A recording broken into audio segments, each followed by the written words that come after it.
Welcome into the All-22 Daily. I'm Chris Lombardi and I have Ray Cotto. Today we are going to look at the offensive line class starting at tackle. Ray, kick us off. Tell us about Paris Johnson Jr. Yeah, Paris Johnson Jr. Is just over 6'6", 313 pounds, has like an incredible wingspan, like 7'1", 36-inch arms, super long arms. And just kind of the prototype build of an offensive tackle, everything you're looking for as far as the traits go. He's got all the traits, length, light feet, big frame, good agility, can be a bit inconsistent at times. Sometimes he's late to sort of recognize stunts from the inside or some gap exchanges, which is actually a problem I saw with Tristan Wirfs coming out from Iowa. And so, as you might imagine, that's not the worst deal in the world because look at Tristan Wirfs now. On one play, he'll get to the outside shoulder of the defensive end and just sort of bury him right. He can scoop, reach because of that agility. But then on the very next play, he'll stop his feet in pass protection and give up the corner when there's no need for it. But his long arms will then go and bail him out, right? Which goes back to those traits that we just mentioned. Basically, when he's locked in, he's a high-level pass protector, agile enough when zone blocking to beat the defender to the spot and then wall him off. It's a beautiful thing to watch. He can bend at the knees a little bit better and not be so top-heavy at times, but that's a bit nitpicky if we're just getting down to it. So, again, I think if he goes to a team with a veteran quarterback that can point things out pre-snap, that can make things a bit easier for him as a young tackle to not think so much. But at the same token, even if he is late to recognize, he will look for work. So I think to summarize, he's got the typical traits you see from the #1 offensive tackle in a draft class with the #2 sort of tape to go with it. So still some room to grow there to reach his ceiling, but he's got everything you're looking for. So when I look at Paris Johnson, I feel very nitpicky. Like I feel like I'm being very nitpicky when I kind of like watch his tape. The size is great, like you said, but like I'm nitpicky on that too. Like if you're 6'6" and only 313 or something like that, to me that's still kind of slender. And I feel like there's room for 10, 15 pounds on his frame. The biggest flaw I kind of saw was like his use of leverage for his size. Right, he's a big dude. He didn't get leverage often.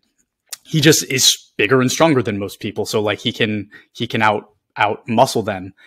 But I want it like in the NFL at the next level, I want to see that leverage. So like, is that something you think he can do? Can he get that? I think leverage is always going to be something that's not a negative with his game, but it's not going to be what he hangs his hat on, right? I think that kind of goes back to the bend. Because you picked that up when you're watching his tape, right? I noticed that too. It's like, okay, just bend. Why are you sort of forward leaning here? Why are you not sort of getting right into the defender's chest, getting under his pads and really driving him downfield? And it's that bend. I don't think he's necessarily a stiff athlete because he is agile side to side and he moves and gets to the spot well, but I just don't think he's a great knee bender.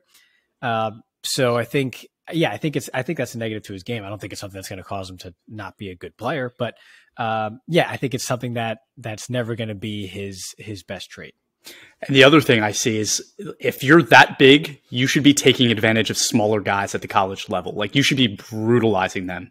And I almost never saw that. That was another thing that to me is a little bit concerning because at the next level, there aren't going to be smaller guys that you can just win with just because you're bigger. So like, does he have that in him? Does he have that kind of like, I'm bigger than you, I'm stronger than you, and I'm just going to ruin you? Does he have that in him? Maybe. Or maybe he's just bored. I don't know. I mean, we both played corner. You played corner in college. You know, when you're just like physically just better than the guy across from you, you get a little bored, right? It happens. That's never happened to me. He's not that nasty finisher. He's not, right? I think if he had the bend and he was that nasty finisher, like if you look at last year's class, how Ikem Ekwonu was just nasty, right? Mm-hmm. Then sort of that end statement I made as far as, he's got the traits of an OT1, but the tape of an OT2, he would have the tape of an OT1 and it would be a no-brainer. I think that's why that those couple things that are missing from Paris Johnson is what causes people to sort of look at this draft class and go, hey, there's not that super duper stud at the top. And that's why this offensive tackle class feels like it's lacking a little bit, is because it's like you watch someone like Paris Johnson and you're so close to going, I checked every single box, but you're just not there yet. And he's young, right? He's a third-year player, early entrant into the draft. So it's possible that that's something that just develops, right? You become a grown man. You realize what it is to be a professional and what is needed to make it at this level, and you you develop that.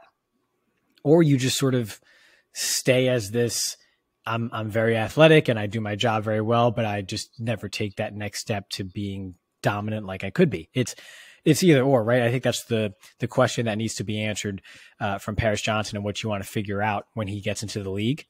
But again, by and large, it's a high level prospect. Yeah, I agree with that. It's this class was tough, right? When you look at like the body of work of this class at the tackle position, you don't really see a guy that stands out and you're like, wow, that is tackle number one. But you might have like 5 or 6 guys that are tackle 2 to 6, right? And it's tricky when you're watching that film, because you have to be so nitpicky to find those things that differentiate them and to like rank them. Because at the end of the day, like they all have some good traits, they all have some really bad traits, and it's a little bit of a crapshoot. So you had mentioned Tristan Wirfs. I know you're not a comp guy, but like, is there a player whose game you think he looks like, or even would, like, I would say another question, if you don't want to give me the comp, is what level of prospect is he? He could be a Pro Bowler, a legitimate Pro Bowler, not like, 5th alternate because everybody else just decided not to go because it's not worth it anymore. He's a legit Pro Bowler. Is he a Tyron Smith? No. Is he a now Tristan Wirfs, right, to bring him up? I don't think so. I don't think he's got that next level sort of just strength, vice grip, stop you in your tracks type down to down ability. I don't think he's got that, but I think he's the next tier down from elite, where very good Pro Bowl level type player, if he's bringing it every Sunday and he's locked in. I think he's at that level. Yeah. So 8 out of 10. Don't ask me for a specific comp, but yeah. No. That's great. And like I said, like this class is kind of strange, where there's guys with some really high end skills, but they're low somewhere else. And then somebody else might be the exact flip. And I feel like that's what I'm doing with Peter Skoronski. So 21-year-old out of Nebraska, he's 6'4", 313, which, on paper, you're like, okay, that's not bad. It's not terrible size. It's not great size, but it's not terrible size. His athletic testing at the combine was great. He had his broad jump and vertical jump in the top 95% of prospects, and his 30 reps on bench just kind of added to that, a nice addition. But everybody's talking about his 32.5-inch arms, right? Which is like bottom 4% of tackles in the NFL. And there was only 2 tackles last year that played snaps at tackle with that arm length. So that's incredibly short. It's a big problem. So where Paris Johnson is the extreme, where he's the perfect size, you're then looking at Skoronski and saying, this is the undersized guy. But I want to talk about his film, and it's interesting. So PFF actually has Skoronski as their number 1 tackle prospect. That's not going to be the same for me, but that just goes to show that his film, what he put up on tape, was very impressive. So there's a game last year that I want to point out, was his game against Michigan, where he faced Aiden Hutchinson and David Ojabo on every single snap, basically. And he did really well against both of them, right? So that's you as a sophomore. You're 20 years old, maybe even 19, don't remember. But you're going against 2 kind of first round NFL prospects, and Aiden Hutchinson ended up going top 5. And he held his own. So there was plays against the run where you actually saw him driving these guys down the field. And then on pass plays, you can see Hutchinson with his length trying to use that, doing spin moves, trying to swim. And Skoronski just was super patient, held his own, and kept Hutchinson away from the quarterback. So some of the best tape of a tackle prospect I've seen in terms of what he was bringing to the table against NFL talent as a young guy. He finished that game with a 72.5 grade. But still, sophomore against NFL prospects, that's pretty damn good. And then on the flip side, there's tape this year against Ohio State and Penn State, which was his top 2, what I would say is his top 2 games of the year. and he did really poorly. He had sub 60 grading in both of those games. When I watch tackle prospects, I usually see them win either with their size, with their technique, or with their athleticism. I don't see any of that from Skoronski. What I see from Skoronski is he's kind of like a wide receiver. He wins with his subtleness, and that was kind of strange for me to see. So like a wide receiver does, like you kind of have to be an assassin, right? When somebody has a good jump on you, you know, bam, your hand's in his chest and the guy doesn't see it coming. Or on pull plays, when you're running down the field and you're getting ready to kill somebody, he actually wouldn't, right? He would stop in the hole, he'd put his body in perfect position, and he would just be a barrier, right? Like the running back would have this great lane, and Skoronski would just be there, and he wouldn't brutalize anybody, but his body was just in perfect position. Again, like an assassin. He's just getting to the places he needs to be and then subtly killing you. So I really liked that aspect of his game. The other things like swim moves, somebody does a swim move against him. He's not like popping them. He's not doing that. He's absorbing them. Again, like an assassin, like, you know, he's strangling you and just like letting you fall into them. Like it's an interesting film because it's kind of nothing I've seen before, but basically what I would say is it's kind of the play of a guard. Like it's not a play of a tackle. That's not how tackles in the NFL win. It's more like how guards win. And I see that for him. I think he can play guard at a really high level. His arm length is a concern for me. There was a play against Iowa, and the guy got his hands on him, Van Ness, and just blew him up, right? And his arms are twice as long as Skoronski's, blew him up and knocked him on his butt. That's going to be a problem in the NFL for Skoronski if he stays a tackle. But his subtleness, that's how guards win in the NFL, and I really like that for him. So I would say if he was a guard in this year's class, he would be my number one guard. If he was a tackle, he might be 3 or 4 for me. And that's in a class where there's not number one tackles, in my opinion. So all in all, that's kind of what I think. Ray, did you see his film? So you're saying he's not Rashawn Slater? He is not Rashawn Slater. No. Oh, okay. Just making sure. Okay. Just making sure. Might have heard that once or twice before the season. So Skoronski, I will start with the good, right? Going to my notes. So Peter Skoronski, pretty good awareness on gap exchanges and stunts, technically sound on those, works his inside hand well, so when rushers try to get tricky and go back inside or hit a spin move, he's ready for it. On reaches and pulls, he shows good movement to get to the spot. Great. Everything else. Gives up the outside shoulder and loses the corner too easily. Good edge rushers defeat his hands because of his short arms, and he does not fight the elbows to recover. Northwestern chips with their running backs a lot and lines up tight ends on the wing for some more assistance, and he still gets speed around the corner even with that. There's a play against Penn State, which was in a rainstorm just to set the stage, right? In a rainstorm. So if there's a heavy rainstorm where the field is pretty slick, that really neutralizes a pass rush, right? Just think about the Super Bowl and how people were talking about how those field conditions really sort of negated the pass rush of each team, right? So there's this play against Penn State in a rainstorm. The rusher slips and falls onto the ground, gets up, and still gets to Skoronski's back hip to turn the corner and set the edge. And Skoronski had never disengaged. Not like the defender fell and then he kind of, let up because, the defender fell and then he just kind of got caught flat-footed. No. He was engaged the whole time. The defender fell, got up, and still was able to turn the corner on Skoronski.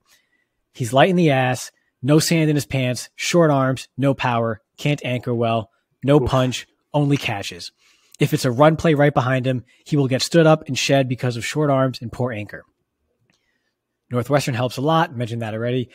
So with that, I don't like the switch to guard, and in fact think a switch to center might be the best move for him because his movement is above average and he wins with positioning. But that's it. Needs to win with positioning, cuts off the backside on stretch runs very well. Potential pulling ability at center opens up a lot of other things in the run game. So he's just the kind of player that I wouldn't draft personally if you're talking about tackle. I think the arm length is not there and the wingspan is so short that it's just hard to consistently win and not give up the corner against grown-ass edge rushers in the NFL. I just don't think he's physically up for that task. And at tackle, it's not that he's a weak player, or excuse me, at guard, it's not that he's a weak player, but I need powerful players on the interior of the offensive line, especially at guard, and I just don't think he's powerful.